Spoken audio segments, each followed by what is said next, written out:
চাকা দাও, হাতুড়িটা এই ধর না।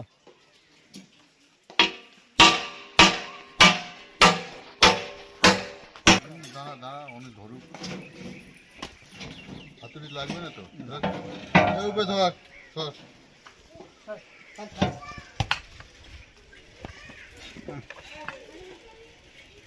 এটা ভেঙে গেছে, ওইটা আগে সরাও কাকা।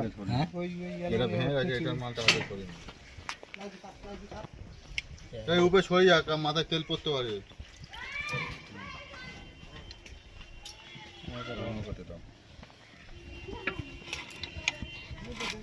একটা করে তো